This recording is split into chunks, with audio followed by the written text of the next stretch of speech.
Well, thank you, Grant. We are here to commemorate the 72nd anniversary of the Korean War and to discuss the state of the US-Korea alliance. But I'd like to begin with a story of the US-Philippines alliance relations. Back in 1992, some 30 years ago, on November 24th, American flag was lowered for the last time at the Subic Bay Naval Base, ending the 94 years of US military presence in the Philippines. The Clark Air Base was already closed a year earlier as a result of the Mount Pinatubo's eruption in July 1991. How could this happen after nearly a century? How could this happen to what was once referred to as the American Gibraltar of Southeast Asia? I might say that in the Philippines, there were three critical conditions that converged to build what was referred to as the perfect storm to make this happen. Number one, a reduction in the threat perception, mostly because of the ending of the Cold War. Number two, a surge in the assertiveness of the Philippines' nationalism. And three, America's growing impatience with what was considered to be an unthankful and uncooperative ally, the Philippines. Fast forward 30 years, or thereabouts, 3 decades, we had an eerie sequel unfolding in Korea during the Moon Jae-in's presidency. All the conditions that led to the perfect storm in the Philippines showed signs of emerging in Korea as well.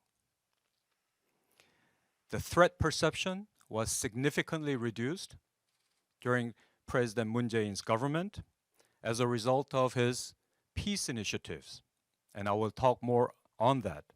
There was also an increased surge of nationalism led by pro-North Korea, anti-US activists, and also there was also a growing sense of impatience in the United States with an ally or an alliance that seemed to cost too much for the United States. But people were still saying that, no, this can't possibly happen with US-ROC alliance. American interest in Korea is too high. US is too invested in the US forward bases in Korea, that it's too lucrative. It can't possibly happen. Well, that's exactly what people were saying about the Philippines, about the Subic Bay and the Clark Air Base. Fortunately, this didn't happen. On May 10th, thankfully, there was a government change to the current Yoon Suk-yeol government. But I think it's worth looking into the what-if question.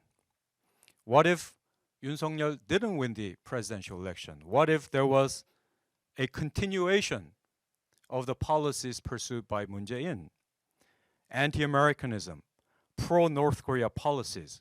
Could we have avoided the state of US-Philippines debacle? It's some food for thought that we have to consider and prepare. And in that sense, I'd like to briefly discuss the three conditions that actually led to the breakup of the US-Philippines alliance. Number one, the threat perception.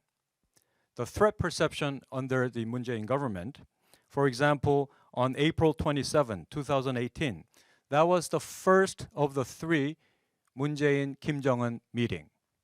And after that, President Moon declared in Panmunjom that there will be no more war on the Korean Peninsula.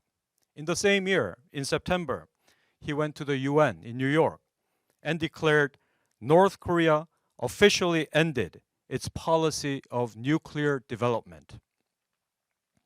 When he came back to Korea, he would say that the summit diplomacy completely eliminated the risk of inter-Korean military clash.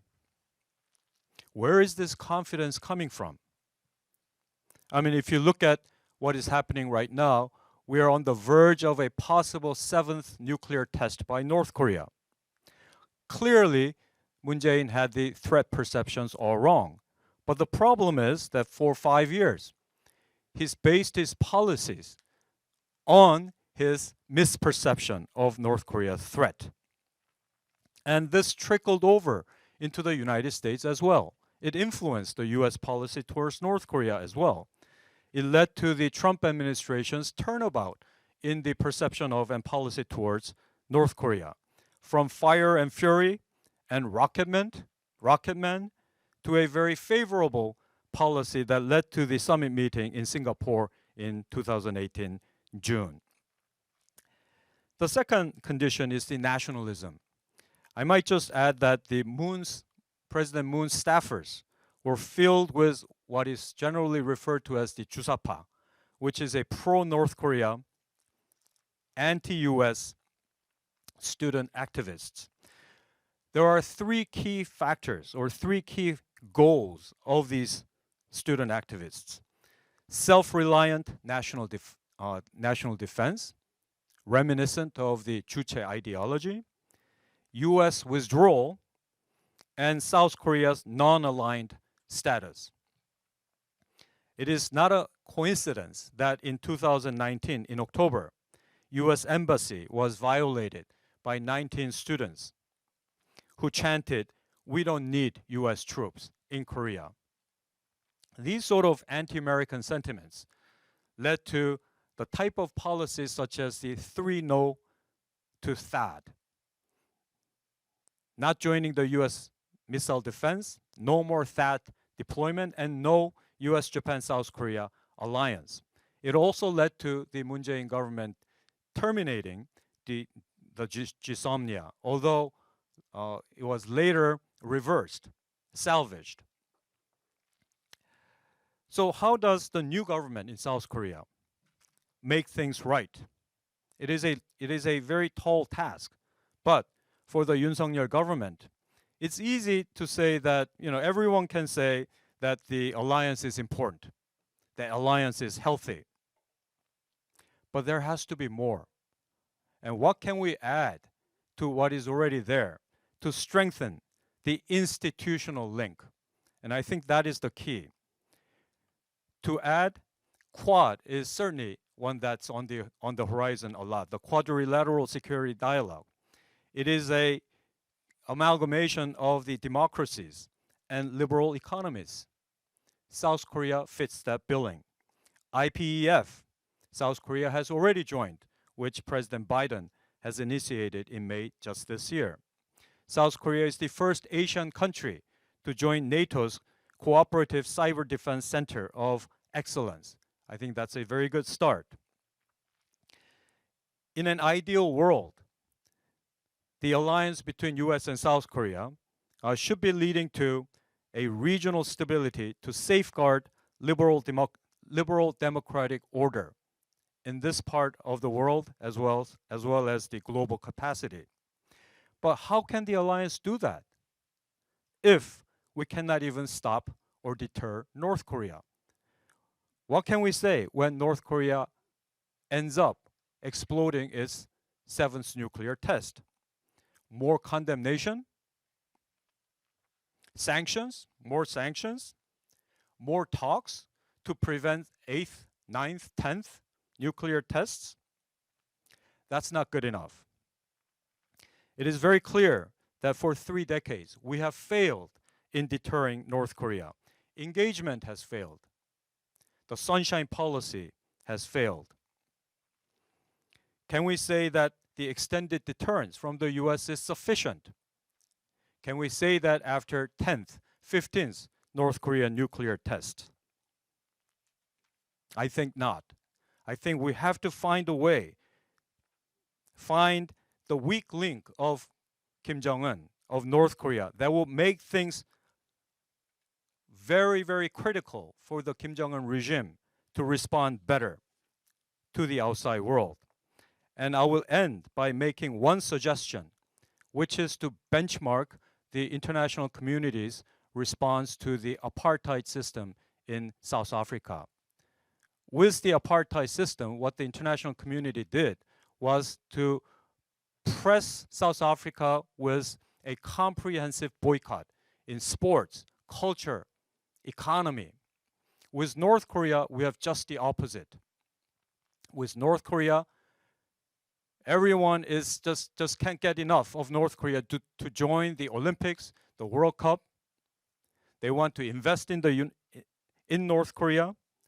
And if you look at South Africa, for 2 decades, South Africa was not able to function within the UN. No participation in committees or subcommittees. We had a very comical situation in the UN where North Korea very recently took up the presidency of the UN Conference on Disarmament. I say that the international community, for the international community, it is time to display real will to stop and deter North Korea. And on that note, I will end my talk. Thank you. Thank you.